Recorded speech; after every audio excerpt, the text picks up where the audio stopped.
अस्सलाम वालेकुम students. 9th class computer का हमारा आज का topic laws of Boolean algebra के नेक्स्ट 2 लॉज हैं। हम अपने प्रीवियस टॉपिक के अंदर कॉम्पिटिटिव लॉ और एसोसिएटिव लॉ के बारे में डिस्कस कर चुके हैं। आज हम डिस्ट्रीब्यूटिव लॉ और हमारा 4th लॉ जो होगा आइडेंटिटी लॉ के बारे में डिस्कस करेंगे। मीन्स के इस टॉपिक के अंदर हम लोगों ने 2 लॉज पढ़ने हैं अपने distributive law with respect to addition over multiplication, यानी कि आप कह सकते हैं और ओवर एंड ओवर और। ये 2 तरह के लॉज, इनके दोनों स्टेटमेंट्स के बारे में देखते हैं और उनके फिर ट्रूथ टेबल के जरिए से प्रूव भी करेंगे। देखिए स्टूडेंट्स, नंबर 3 पे हमारे पास एक लॉ है जी डिस्ट्रीब्यूटिव लॉ,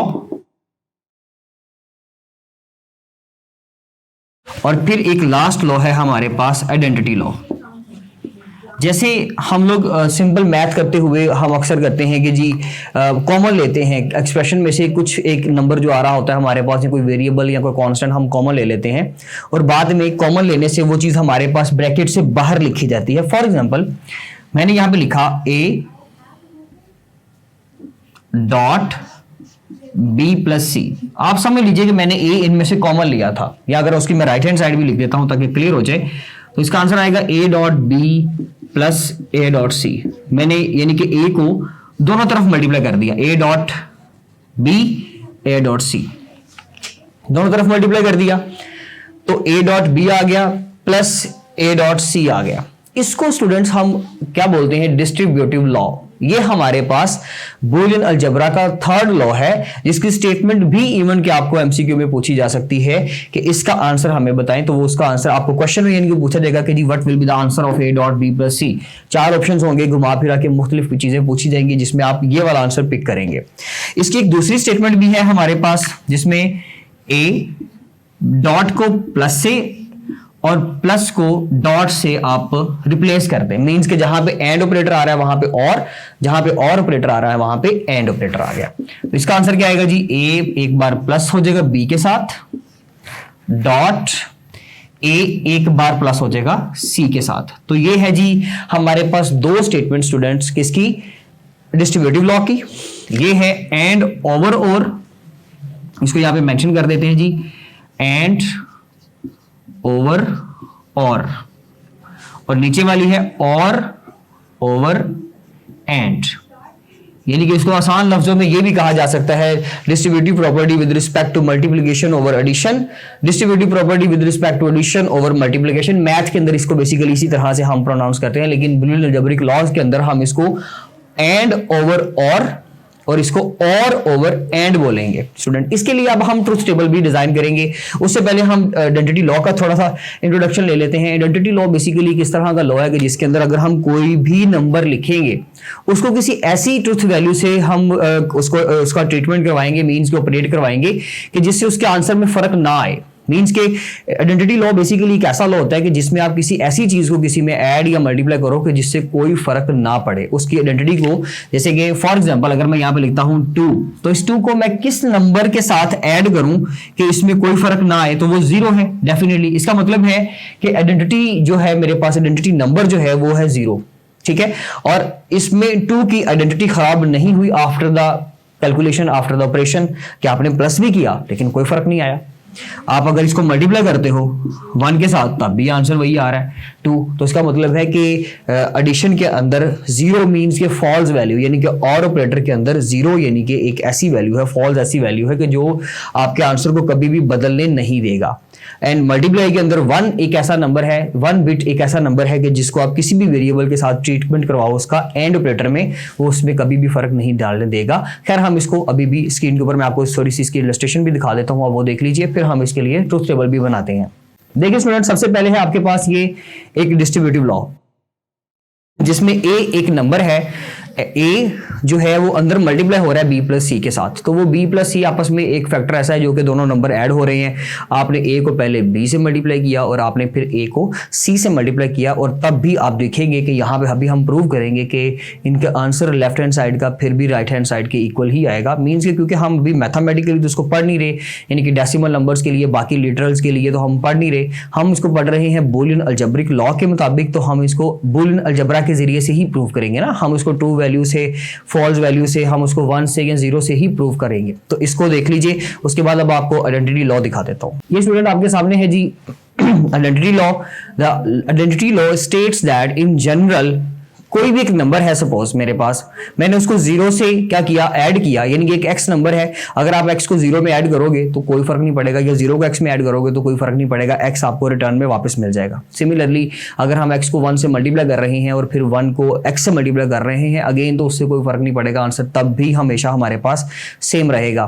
पिक्चर के अंदर आपको एक मैथमेटिकल एग्जाम्पल भी दे दी है, बोर्ड पे भी बता दिया है, लेकिन अभी हम उसको बूलियन अलजेब्रिक लॉज के अकॉर्डिंगली अब इसको प्रूव करेंगे। तो देखिए स्टूडेंट, अब हम इसका करते हैं जी प्रूव, किसी एक डिस्ट्रीब्यूटिव प्रॉपर्टी का कर लेते हैं प्रूव, और साथ में फिर आइडेंटिटी लॉ देख लेते हैं। सबसे पहले जी है हमारे पास डिस्ट्रीब्यूटिव लॉ, लिख लेते हैं a dot B plus C वाला, यानी कि एंड ओवर और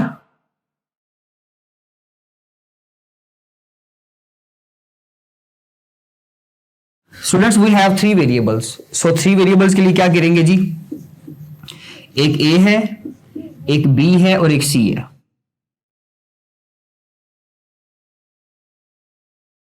ओके, इसके लिए 3 कॉलम्स बनेंगे जिसमें हमारे पास 4 वैल्यूज क्या होंगी जी, फॉल्स, और नीचे वाली 4 क्या होंगी, ट्रू। नेक्स्ट बी वेरिएबल के अंदर 2 वैल्यूज स्टूडेंट हो जाएंगी हमारे पास फॉल्स, एंड नेक्स्ट ट्रू क्या हो जाएंगी जी, ट्रू, फिर फॉल्स 2 और 2 फिर हमारे पास क्या आ जाएंगी, ट्रू। एंड थर्ड वेरिएबल के लिए एक फॉल्स एक ट्रू, एक फॉल्स एक true, false true false and true. अब हमने बनाना क्या, लेफ्ट हैंड साइड पे हमारे पास एक फैक्टर है प्रायोरिटी पे, b प्लस सी, जो हम एसोसिएटिव लॉ में पढ़ भी चुके हैं कि पहले हमें c को सोल्व करना पड़ेगा, तो हम b प्लस सी को पहले सोल्व करते हैं। और प्लस का मतलब होता है जी, क्योंकि हमने उसमें और फाइंड करना है, मींस के और ऑपरेटर की बात कर रहे हैं, तो इन दोनों का और ऑपरेटर, और उसमें अगर दोनों आंसर फॉल्स होंगे तो आंसर फॉल्स, एक भी आंसर ट्रू आ गया तो आंसर ट्रू आ जाएगा, इसलिए ये सारे ट्रू। यहाँ पे फिर 2 फॉल्स आ गए हैं स्टूडेंट्स, तो यहाँ पे फॉल्स आ जाएगा, यहाँ पे एक एक ट्रू है, यानी कि 2 भी हैं किसी में, लेकिन हमें तो एक भी ट्रू मिल जाए तो हमारा काम हो जाएगा, तो मैंने वो ट्रू कर दिया। राइट हैंड साइड पे पहले इस पे ब्रैकेट है a डॉट बी पे, तो जी पहले हम a डॉट बी फाइंड कर लेते हैं, फिर a डॉट सी फाइंड करेंगे। ठीक है स्टूडेंट, ओके, तो हम इसके लिए क्या करेंगे जी, ये हमारा कंप्लीट हो गया। तो इसमें a डॉट बी है, मीन्स के दोनों में हम एंड ऑपरेटर फाइंड करेंगे, और एंड ऑपरेटर एक ऐसा ऑपरेटर है कि जो फॉल्स आंसर तब देता है जब दोनों फॉल्स होंगे, एक भी फॉल्स आ जाए, वो ट्रू तब देता है जब दोनों ट्रू हों। तो आप a डॉट बी में देख लें जी, दोनों ट्रू कब हैं, तो दोनों ट्रू सिर्फ लास्ट 2 हैं, बाकी सब में कहीं ना कहीं एक फॉल्स आ रहा है, इसलिए हम सबको फॉल्स कर देते हैं, सिर्फ लास्ट 2 वैल्यूज को हम लोग क्या रखेंगे, ट्रू रखेंगे। ले जी, मैंने उन दोनों को ट्रू कर दिया।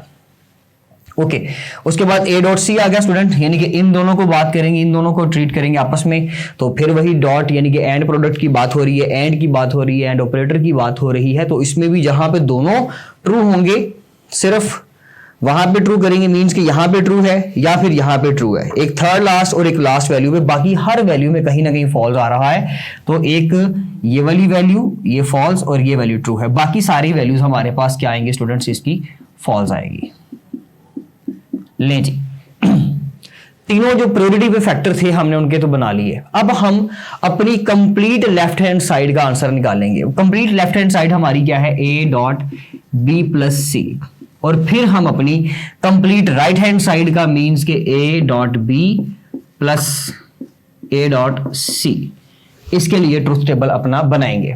तो स्टूडेंट a का b प्लस सी के साथ, a का b प्लस सी के साथ हम लोगों ने एंड निकालना है, एंड ऑपरेटर फाइंड करना है। तो इन दोनों आंसर्स में जहां पर दोनों ट्रू होंगे, जैसे कि वो दोनों ट्रू कहां है जी, ये तीनों ट्रू है और ये भी तीनों ट्रू है, तो लास्ट 3 ट्रू हो जाएंगे, बाकी सारी वैल्यूज फॉल्स।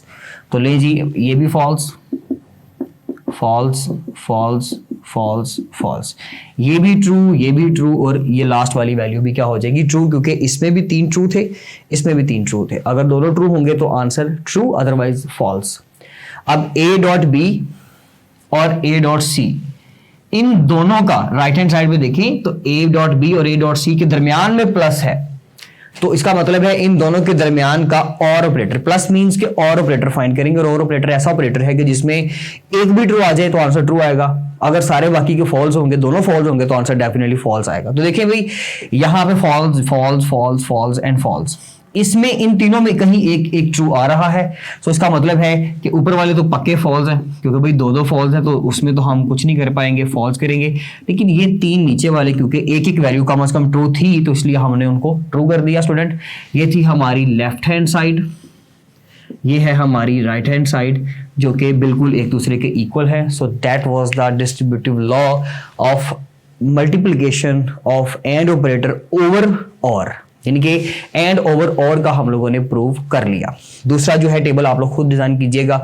तो इसके अलावा ये है कि इसमें मैं उसकी स्टेटमेंट्स आपको बता देता हूं कि जस्ट हमने करना क्या है उसमें। भाई हम इसको डॉट में, इसको प्लस में, इसको प्लस में, इसको डॉट में कन्वर्ट कर देंगे, इसको प्लस में कन्वर्ट करेंगे, इसको डॉट में कन्वर्ट करेंगे, इसको प्लस में कन्वर्ट करेंगे और आंसर उन्हीं के अकॉर्डिंगली आएंगे।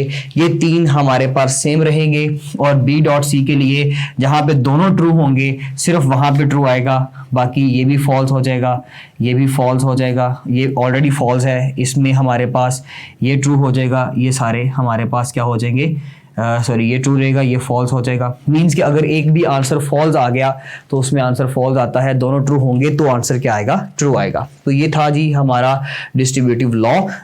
अगर हम इसको कंप्लीट कर दें तो पॉसिबल है, तो फिर चले इसको रेज कर लेते हैं ताकि इसमें कुछ रह ना जाए आप लोगों का। आप इसको कंप्लीट कर लीजिएगा वैसे, लेकिन अपने तौर पे इसकी प्रैक्टिस लाजमी स्टूडेंट्स करें, अदरवाइज हम इसको यहाँ पे अभी कंप्लीट फिर भी कर लेते हैं। तो देखें जी बेटे स्टूडेंट्स, उसमें a प्लस बी है, तो a प्लस बी में क्योंकि हम लोगों ने प्लस निकालना है, मींस के एक भी ट्रू हो गया तो इट्स ओके, दोनों फॉल्स हैं तो डेफिनेटली फॉल्स आएगा आंसर।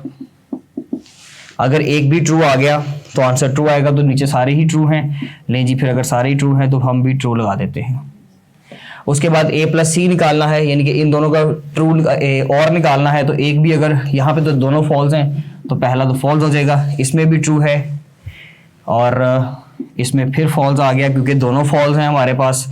इसमें फिर true true true true and true, सारे ट्रू हो गए नीचे वाले।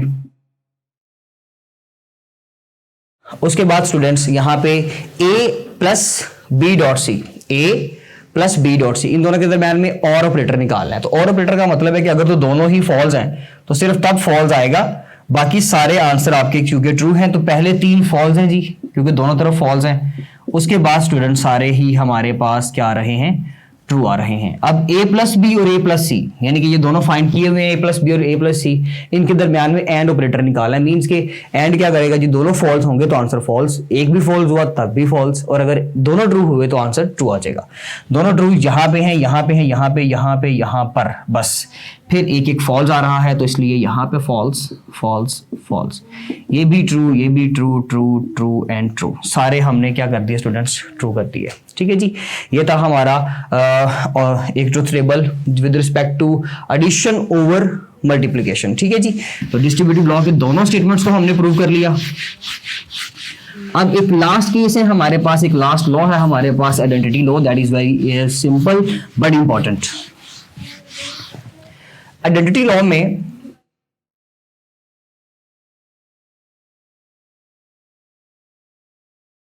वन मल्टीप्लाई बाय जीरो, या यहां पे मैं p लिख देता हूं, इसका आंसर क्या आएगा, अगर हमने इसकी आइडेंटिटी खराब नहीं करनी तो मल्टीप्लाई करेंगे 1 से, ले जी p आ जाएगा।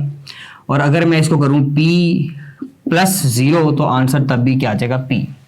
इसका मतलब ये हो गया, एक वेरिएबल की अगर आपने आइडेंटिटी खराब नहीं करनी तो एंड ऑपरेटर में उसको 1 से ट्रीट करवाएं। 1 से ट्रीट करवाने का मतलब क्या स्टूडेंट, देखें मतलब ये हुआ कि p का अगर आप एंड लेते हैं, क्योंकि मल्टीप्लाई का मतलब क्या होगा, एंड, और 1 लेते हैं मींस का हो गया मतलब ट्रू। तो इसका मतलब है कि अगर आप किसी भी वेरिएबल का एंड यानी कि मल्टीप्लाई फाइंड कर रहे हो विद 1 तो उसकी वैल्यू चेंज नहीं होगी, वो p हमें वापस मिल जाएगा। Very simple. अगर हम और ऑपरेटर की बात करें तो उसमें 0 ऐड करना पड़ेगा। देखिए भाई, p एक वेरिएबल है, अगर हम उसमें प्लस यानी कि और फाइंड करें, अगर हम और फाइंड करें विद 0, 0 मींस फॉल्स, तो उसकी प्रॉपर्टी खराब नहीं होगी, उसकी आइडेंटिटी खराब नहीं होगी, वो P ही हमें वापस मिलेगा। स्टूडेंट्स इसके लिए कोई ट्रूथ टेबल नहीं है, जस्ट सिंपली आप लोगों ने ये इक्वेशंस ही बनाकर, स्टेटमेंट्स बनाकर दिखा देनी है, जिससे आपका जो है वो आइडेंटिटी लॉ प्रूव हो जाएगा। ये थे जी हमारे लॉज ऑफ बूलियन अलजेब्रा के थर्ड एंड फोर्थ लॉ। हमारे लॉज कंप्लीट हो गए। अब इसमें हमने कॉम्पिटिटिव भी प्रीवियस टॉपिक के अंदर डिस्कस कर लिया था, एसोसिएटिव लॉ भी कर लिया था, और ये दो लॉज के हमने जो है डिस्ट्रीब्यूटिव की दोनों स्टेटमेंट्स के प्रूव कर लिए हैं। दोनों ही शॉर्ट में इंपॉर्टेंट है, लॉन्ग में भी इंपॉर्टेंट हो सकती हैं अगर दोनों आ गई तो। और आइडेंटिटी लॉ शॉर्ट में बहुत इंपॉर्टेंट लॉ है, इसकी स्टेटमेंट एमसीक्यू में बार बार पूछी जाती है एग्जाम के अंदर। सो ये लाजमी तौर पे रेडी होनी चाहिए, प्रिपेयर होनी चाहिए। इसके लिए हम लोगों ने इलस्ट्रेशन भी देखी कि आइडेंटिटी लॉ बेसिकली किस तरह से काम करता है। उसमें दो ही नंबर हैं, जस्ट 1 और 0। एंड में +1 करेंगे और में हम लोग 0 से ट्रीट करेंगे, तो ये हमारा कंप्लीट हो जाएगा। ये था जी हमारा आज का topic students. Thank you so much. Allah Hafiz.